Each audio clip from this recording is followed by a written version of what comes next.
जय हिंद दोस्तों, स्वागत है आपके अपने परिवार में। तो आज हमारा रेशियो का क्लास नंबर 2 है। तो पिछले क्लास में हम लोगों ने क्वेश्चन नंबर 9 तक कंप्लीट कर लिया था। तो क्वेश्चन नंबर 10 से हम स्टार्ट करते हैं कि दिया हुआ है कि x रुपए की राशि को a, b और c में इस प्रकार विभाजित किया जाता है कि a और b के शेयरों का अनुपात 7:12 है और b और c के शेयरों का अनुपात 8:9 है। तो हमें a और c के हिस्सों का अंतर भी दिया हुआ है। कितना दिया हुआ है? 214 रुपये दिया हुआ है। तो हमें x का मान ज्ञात करना है। तो आइए हम देखते हैं कि क्या कि b और c के रेशियो का अनुपात और a और b के रेशियो का अनुपात। तो हमें यहाँ a, b और c, तो a और b के शेयरों का अनुपात कितना है? तो a और b के शेयरों का अनुपात दिया हुआ है कितना? 7:12, 7:12। और b और c के रेशियो का अनुपात दिया हुआ है 8:5, 8:5। अब बताएं थे जो ये चीज़ खाली है, ठीक है, ये मेरा c का खाली है, ये भी खाली है। तो हम बोले थे कि इसके पास वालों को हम यहाँ बैठा देते हैं, इसके पास वाला को क्या करेंगे? बैठा देते हैं। अब क्या करते हैं हम यहाँ पे? तो बोले थे इन दोनों को क्या करेंगे? इंटू करके लिखते हैं।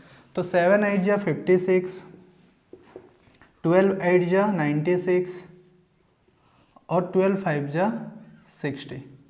तो अब देखेंगे क्या रेशियो लिखने का ये सही, क्या ये मेरा रेशियो सही में है? तो बोलेंगे नहीं, क्योंकि जब भी हम रेशियो को लिखते हैं तो रेशियो का सबसे सिंपलेस्ट फॉर्म में उसको कन्वर्ट करते हैं।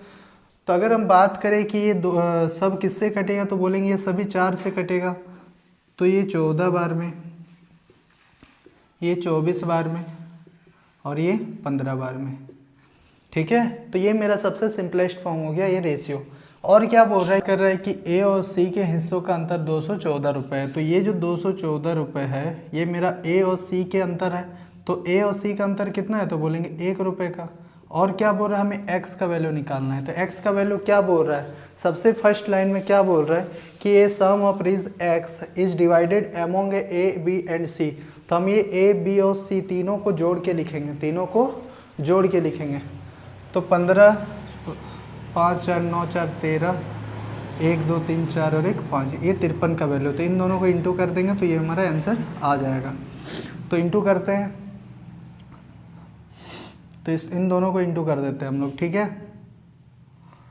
तो ये 3 चौके 12, 4,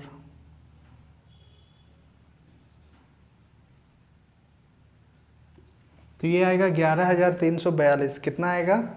11,342, ठीक है। तो ये a, b और c का रेशियो जो ये x बांटा था, तो बोलेंगे ये 7:12 और 8:5 में बांटा था।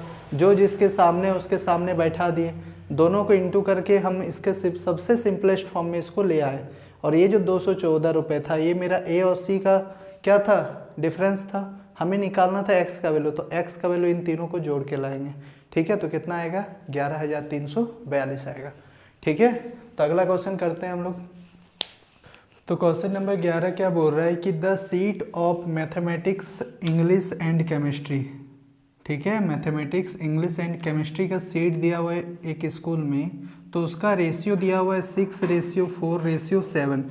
If this seats are increased by 20%, 40% and 60% respectively, the ratio of the increase seat. तो बोल रहा है क्या कि एक स्कूल में गणित, अंग्रेजी और रसायन विज्ञान की सीटों का अनुपात 6:4:7 दिया हुआ है। यदि इन सीटों को क्रमशः 20%, 40% और 60% की वृद्धि की जाती है तो बढ़ी हुई सीटों का अनुपात ज्ञात कीजिए। चलिए क्या क्या दिया हुआ है? तो बोलेंगे मैथ का दिया हुआ है, इंग्लिश का दिया हुआ है और साइंस का दिया हुआ है। ये रेशियो मेरा दिया हुआ है कितना? तो बोलेंगे 6:4:7, 6:4:7। और इनमें 20% की वृद्धि हुई है, 20% की वृद्धि, इसमें परसेंट की वृद्धि, और इसमें कितना का हुआ है? तो बोलेंगे 60%, इसमें 60%।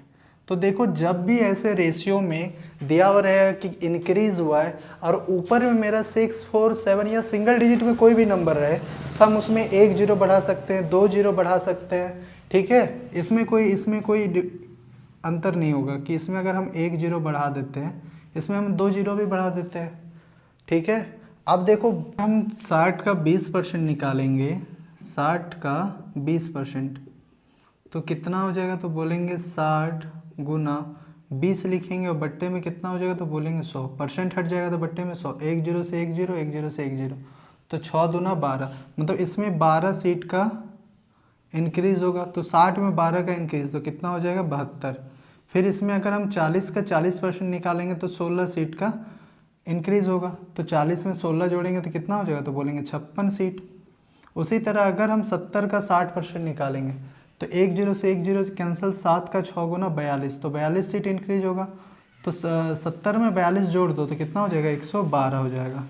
अब देखो क्या ये मेरा सबसे सिंपलेस्ट फॉर्म है, क्या ये जो मेरा रेशियो है ये मेरा सबसे सिंपलेस्ट फॉर्म है, तो बोलेंगे ये मेरा सबसे सिंपलेस्ट फॉर्म नहीं है।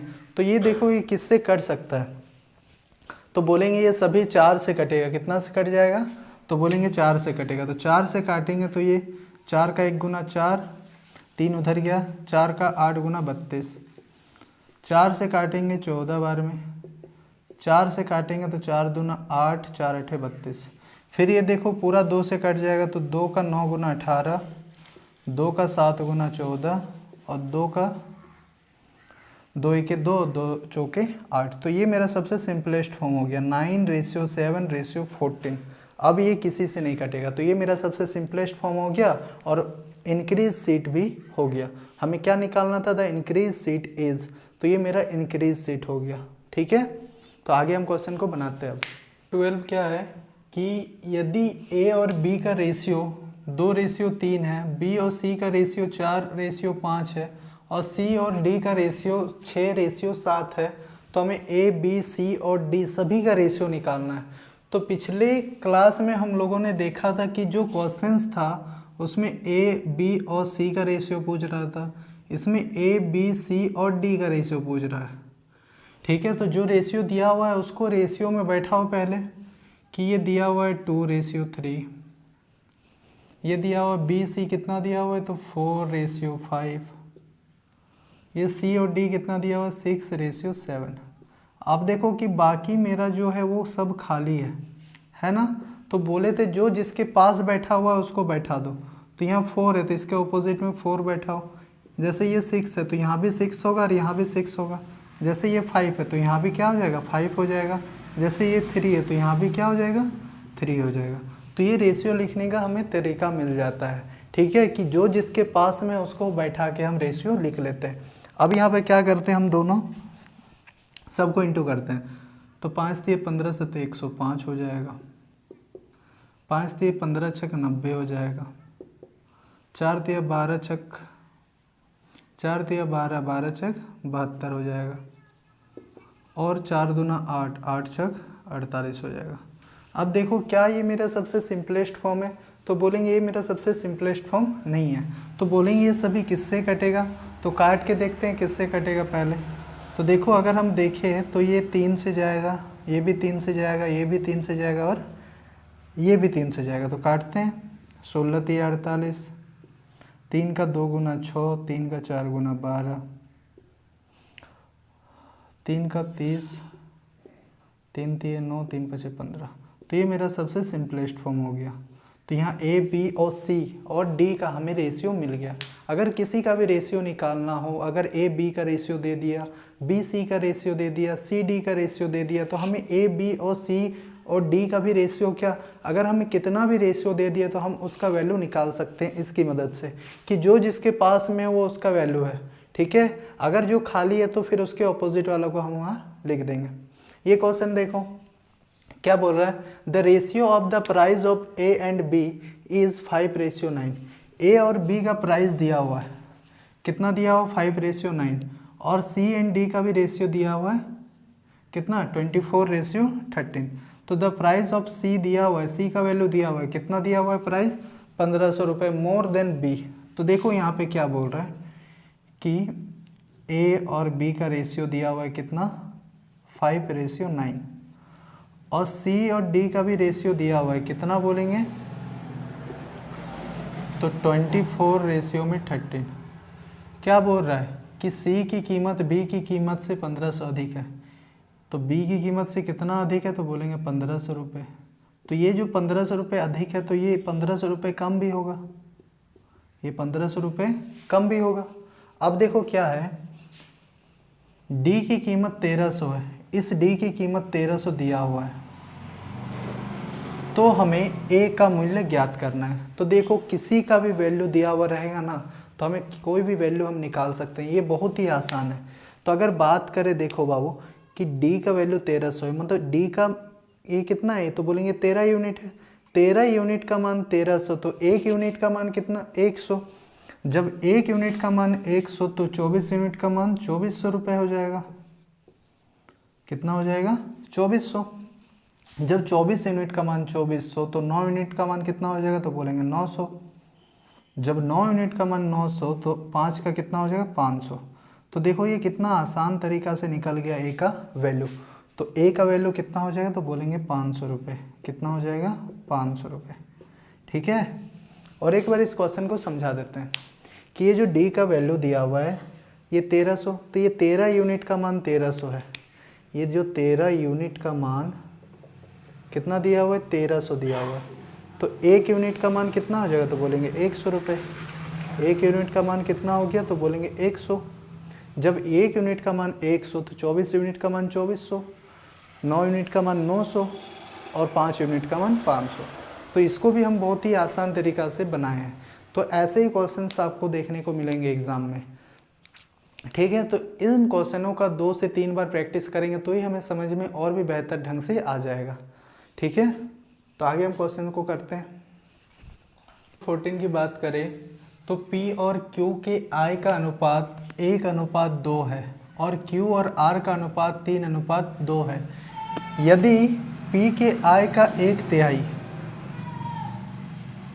P के I का 1/3 के आधे से 4400 कम है तो Q की I याद करना है। तो हम पहले रेशियो निकाल लेते हैं P, Q और R का। क्या बोला, the ratio of incomes P and Q is 1:2। तो P का रेशियो कितना है 1:2 है, 1:2 है। Ratio of incomes of Q and R 3:2। Q का रेशियो 3:2 है। तो पहले हम ये निकाल लेते हैं कि इसके बगल में जो रहता है हम उसको लिख देते हैं, इसके बगल में जो रहता है इसको लिख देते हैं। तो ये 3 1 जा 3, 3 2 जा 6 और 2 2 जा 4। तो इसको हम x में अगर कन्वर्ट करें तो कोई दिक्कत नहीं होगा। अगर इसको हम x में लिखें तो किसी को कोई दिक्कत नहीं होगा क्योंकि हम x लिख सकते हैं। अब देखो बात क्या बोल रहा है कि if 1/3 of P's income is, कितना बोल रहा है 400 less than the half of P's income. मतलब क्या है यहाँ पे, ये मेरा P का वैल्यू है ना। तो ये जो P का वैल्यू है ये 1/3 है, मतलब 1/3 है। और इस 1/3 के कितना बोला है हाफ ऑफ P's इनकम, तो इसके आधे है। और इससे कितना कम है, तो बोलेंगे आधे से 4400 कम है, आधे से 4400 कम है, इक्वल टू 0। ठीक है, यहाँ से 3 से 3 कैंसिल हो जाएगा तो x बचेगा और नीचे में कितना 2, इक्वल टू ये माइनस उधर जाएगा तो ये प्लस में हो जाएगा। अब ये 2 इंटू हो जाएगा तो उधर किस में हो जाएगा, तो 2 को इंटू करो तो ये 8800 हो जाएगा। कितना हो जाएगा 8800। अब इस ये जो x का वैल्यू है, ठीक है, तो यहाँ पे मेरा क्या बोल रहा था कि P का ये मेरा वैल्यू है ना। तो बोल रहा था कि यदि P के I का 1/3, तो P का I 3x है तो इसका 1/3 1/3, इसका आधा 1/2 से 4400 रुपये कम है। अब क्या करेंगे, हमें निकालना किसका बोला है Q का I। तो Q का I है कितना, तो देखो यहाँ पे Q का I कितना है 6x है। तो हम यहाँ लिखेंगे कि Q बराबर 6x, तो बराबर 6 इंटू x का वैल्यू कितना है 8800। अगर हम इंटू करें तो 2 0 है, 2 0 बैठा, 2 6 का 8 गुना 48, 6 का 8 गुना 48 और 4 52, तो कितना हो जाएगा 52,800 आंसर हो जाएगा। ठीक है, कितना हो जाएगा 52,800 मेरा आंसर हो जाएगा। इस क्वेश्चन को और एक बार समझ लो ध्यान से। यदि P के देखो P और Q का I का अनुपात 1:2 है और Q और R का अनुपात 3:2 2 है। यदि P के I का 1/3, तो देखो P का वैल्यू मेरा कितना है 3x है, P का I कितना है 3x है, तो इसका 1/3 मतलब 1/3, और इस P के I का 1/3 P के I का आधा, तो इसका आधा भी हो गया। इसमें से 4400 कम है तो -4400 बराबर 0। 3 से 3 कैंसिल हो जाएगा, तो x को 1 से इंटू करेंगे x, नीचे में 2 आ गया, और ये माइनस उधर जाएगा तो प्लस में, ये तो गुना में इधर आ जाएगा। तो 2 को अगर इतना से इंटू करेंगे तो 8800 हो जाएगा। हमें निकालना क्या है, then what is the Q's income, तो क्यू का इनकम कितना है 6x है, तो 6x से हम उसका इंटू कर दें। 15 क्या है कि 2310 रुपये में, ठीक है, ये जो 2310 रुपये की राशि है इसको हम A, B और C में इस प्रकार बांट रहे हैं कि B और C के शेयरों का अनुपात 3:5 हो जा रहा है, और C और A के शेयरों का अनुपात 4:9 हो जा रहा है। तो A और C के शेयरों के बीच का हमको अंतर लिखना है, ठीक है, डिफरेंस बिटवीन A और C। देखो यहाँ पे A को C और B, हम यहाँ पे C को बीच में इसलिए लिखे ताकि देखो दोनों रेशियो में मेरा C है, इसलिए हम C को बीच में लिख दें। अब देखो B और C के शेयरों का अनुपात 3:5 है, B और C का कितना है तो बोलेंगे 3:5 है, और C और A का 4:9 है, C और A का, तो इसके सामने जो है वो उसका वैल्यू है, इसके सामने जो है ये इसका वैल्यू है। अगर हम इंटू करें तो ये हो जाएगा 45, ये हो जाएगा 20, और ये हो जाएगा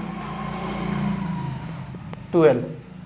अब देखो बात क्या कर रहा है कि ये जो 2310 रुपये है ये मेरा, ये तीनों का मान है, क्योंकि ये जो 2310 है A, B और C में भी इसको बांटा गया था। तो अगर हम इसको जोड़े कि 5 2 7 हो गया, 4 2 6 1 7 हो गया, ये मेरा 77 का वैल्यू है। हमें निकालना किसका है, तो बोलेंगे कि यहाँ पे A और C के शेयरों के बीच का अंतर निकालना है। तो A और C के शेयरों के बीच का अंतर कितना हो जाएगा, तो बोलेंगे 25 का, तो इसको 25 से इसको इंटू करेंगे। अगर देखें तो ये कट रहा है कितना बार में, तो बोलेंगे 3, तो ये 30 बार में पूरा पूरी कट रहा है। कितना बार में कट रहा है, तो बोलेंगे 30 बार में पूरा पूरी कट रहा है। तो 25 का 3 गुना 75, 1 0 है तो इसको बैठा दो, तो ये मेरा कितना आ गया 750, इसका करेक्ट आंसर हो गया, ठीक है। तो इसी तरह हम आगे क्वेश्चन को कर रहे हैं। तो ये हमारा लास्ट क्वेश्चन है कि बोल रहा है 63 रुपये की राशि को A, B और C, D में इस प्रकार विभाजित किया जाता है कि A और D को संयुक्त रूप से और B और C को संयुक्त हिस्से में अनुपात इतना दिया हुआ है। तो देखो संयुक्त मतलब क्या होता है कि उसको हम लोग जोड़ के लिखते हैं, क्या करके लिखते हैं, जोड़ के। तो A प्लस D और B प्लस C, ये रेशियो दिया हुआ है हमको कितना, तो बोलेंगे 11/10, ठीक है। ध्यान से समझना, बहुत ही अच्छा क्वेश्चन है और ये क्वेश्चन आया भी हुआ है एग्ज़ाम में। तो अब बात करें कि A प्लस D और B प्लस C का रेशियो 11/10 है, और यही इसी का वैल्यू अगर इन दोनों को जोड़ेंगे तो ये मेरा 21 यूनिट हो जा रहा है, और यही 21 यूनिट का वैल्यू दिया हुआ है 6300 रुपये। कितना रुपये दे दिया है, अगर हम काटे तो ये 300 हो जाएगा। कितना हो जाएगा, 1 यूनिट का मान 300। अब ध्यान दो, 1 यूनिट का मान 300, तो 10 यूनिट का मान तो बोलेंगे 3000। तो जब 1 यूनिट का मान 300 तो 11 यूनिट का मान 3300। अब ध्यान दो, ठीक है, वो जो साइड में हम उसको जोड़ के कितना लिख देते हैं, जितने भागों में उसको बांटा गया है। तो ये 21 यूनिट का मान 6300 है, तो 1 यूनिट का मान कितना हो जाएगा 300। जब 1 यूनिट का मान 300 तो 10 यूनिट का मान 3000। जब 10 का मान 3 तो 11 का मान 3300। अब देखो क्या दिया हुआ है, यदि C का वैल्यू 1560 है, C का कितना दिया हुआ है 1560 दिया हुआ है, तो A और B के शेयरों का अनुपात ज्ञात करना है, बीच का अंतर ज्ञात करना है। और क्या दिया हुआ है, तो बोलेंगे BD के शेयरों का अनुपात 8:9 दिया हुआ है।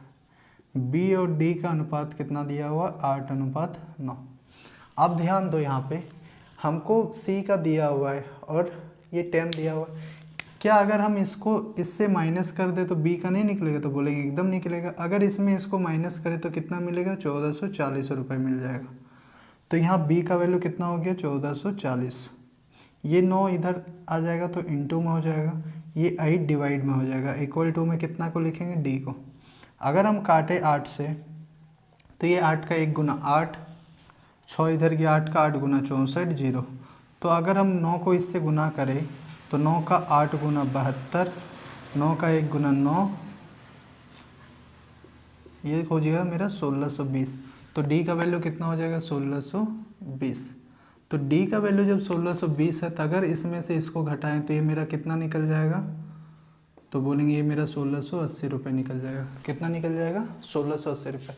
अब सभी का वैल्यू निकल चुका है तो हम क्या ए और बी का बीच का डिफरेंस नहीं निकाल सकते, तो बोलेंगे ए और बी का जो डिफरेंस हो जाएगा मेरा, तो ए का वैल्यू दिया हुआ है 1680, बी का दिया हुआ है 1440, तो इनके बीच का जो डिफरेंस है ये मेरा कितना है, तो बोलेंगे 240 रुपये का। कितने रुपए का अंतर है, तो बोलेंगे 240 रुपये का। ठीक है, तो इसी तरह अब नेक्स्ट क्लास में हम आगे क्वेश्चंस को करेंगे। तो आज के लिए यहीं तक, फिर मिलेंगे नेक्स्ट क्लास में इससे एडवांस क्वेश्चन में। ठीक है, तो जो भी चैनल में नहीं है वो चैनल को सब्सक्राइब कर दे, बेल आइकन को प्रेस कर दे।